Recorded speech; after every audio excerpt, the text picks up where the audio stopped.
Breaking news on 41 Action News starts now. Northlanders, we have breaking news and major road closures to tell you about right now. Southbound lanes of I-29 at 64th Street and the ramp from northbound 29 at 635 closed. Police say a semi hauling cattle overturned several hours ago. Then some of the cows on the interstate caused 3 additional crashes overnight from people trying to drive by. If you head that way, your morning commute will be affected. We have live team coverage for you this morning to help you avoid this. Yep, starts with Charlie Keegan, who is live on the scene right now. Charlie, what's going on? Well, good morning. Over the last hour or so, more and more crews have been coming here to the scene. If we can get you to zoom in a little bit onto the scene of this crash, you can just see all the flashing lights. There's a livestock trailer that was here earlier, too, kind of collecting some of the cattle, we believe, and then several heavy crews with heavy equipment, big tow trucks to get that semi-truck out of this situation. But let's now cut you to some video from overnight. When we were here around 1:30, 2 o'clock this morning, we got some video of this crash. Here's how police described to us what happened. This truck was heading northbound on I-29 and then took the exit to head south on I-635, and during that on that exit ramp, the truck turned over. It was carrying cattle. Cows came flying out of the trailer on that semi, and then 3 other cars hit cows, according to police. Those several cows had to be euthanized here on the scene because of the injuries they suffered in this crash. As for the people driving those cars, though, police say they are all okay. None of the humans in this situation faced any injuries as a result of this. When we talked to the police department about when this may be opening up, well, they say they're still working on it and they don't have a good estimate on when they'll open up this part of the highway. For more on how you can get around this huge mess, let's get right back into the studio to J.D. Good with a look at your traffic. Yeah, so we have quite a mess out there for sure for Northland drivers. Southbound lanes of I-29 closed at 64th Street all the way down to I-635, which is where we found Charlie Keegan out there. He's been really keeping an eye on the semi and all of the work being done there. But this is southbound lanes of I-29. The camera's at 72nd Street, but we're pointing towards 64th, and you can see where it is closed right here. Everyone has to exit there at 64th Street, and it is slow through that area. Here's another view of that. Again, southbound I-29 at 64th Street closed, so you have to get off onto 64th Street. Here's a look at that on our map. You can see some stop and go traffic as we're heading down on those southbound lanes. But again, southbound lanes of I-29 closed there. Also northbound I-29 to southbound I-635. You cannot use this portion of I-635 right now on the southbound lanes.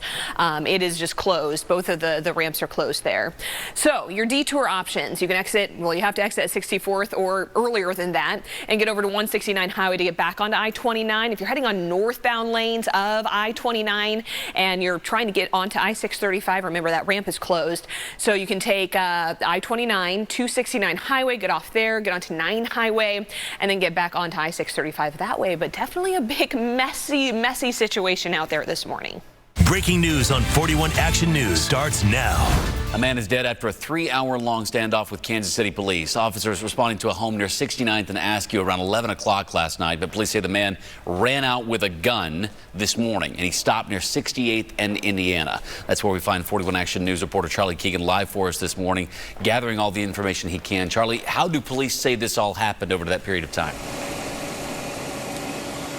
Yeah, let's get you started out from the beginning here, Taylor. Police tell us this started when a relative of that man who's now dead called 911 saying that their relative was had a gun, was possibly high, and was having some sort of mental health crisis. They were concerned about them, so police responded to that house about 2 blocks away. But when they got to the house, they say the man ran out of the house and then came down over here to this block here near 68th in Indiana. You can see up there the police tactical unit is up on the side of the road. But over the next several hours, from about 11 to 1:30 in the morning, police were out here using drones and canines to track down that man, and then they found him. They say he was actually trying to get into some houses here along this block of Indiana, and in this video you can just see how strong of a police presence there has been here throughout the night and into this morning. Police say they did make contact with that man. They got in negotiators. They wanted to speak to him to kind of calm him down, but they say he did not follow any of their orders, so what they ended up doing was just trying to contain him. They say at one point, though, the man around 1:40 10:40 this morning, that man pointed his gun at officers, and it was at that point that one of the officers shot back and hit that man. EMTs took the man to the hospital, but he died at the hospital. And now detectives are still here on scene working to collect as much evidence as they can to really piece together this as part of their investigation. They tell us that they should be here on Indiana Avenue for hours as part of this investigation, and the police department so far has not publicly released the name of the man who died in this situation. I'm reporting live, Charlie Keegan, 41 Action News Today. Lindsay, thank you. We're following breaking news from overnight. A deadly shooting at a Pizza Hut in KCK happened inside the store on Rainbow Boulevard. That's where we find 41 Action News reporter Ray Daniel with the latest on this investigation. Ray, we know you've talked to employees who were inside the store when this happened. They were obviously pretty shaken up, right? You know, Taylor, such an emotional morning. I can only imagine what these employees are going through. If you take a look, these are some of the bullet holes that pierced through the windows, both up here and down here as well. And police are just trying to piece together exactly what happened. One employee I spoke with off camera, she said, you know, this was an employee who was very new to the job, and he was a good employee on top of that. Now, here's a look at video from overnight. The call came in around 10:30. KCK police say there was some sort of disturbance that was happening outside. They later tell us that an employee was shot inside of this restaurant. Now, it's unclear whether or not that employee wasn't even a part of that outside disturbance. And right now, KCK police and investigators are trying to look at everything to see how this all started. We don't know the circumstances of what led up to the actual disturbance and or shooting, and our investigators are at this time attempting to collect what evidence they can, speak with witnesses, and just get a clear picture as to what happened.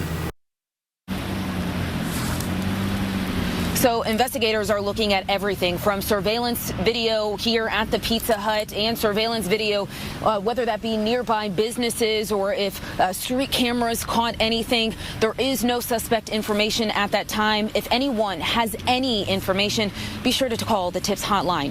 Reporting live in Kansas City, Kansas, Ray Daniel, 41 Action News Today.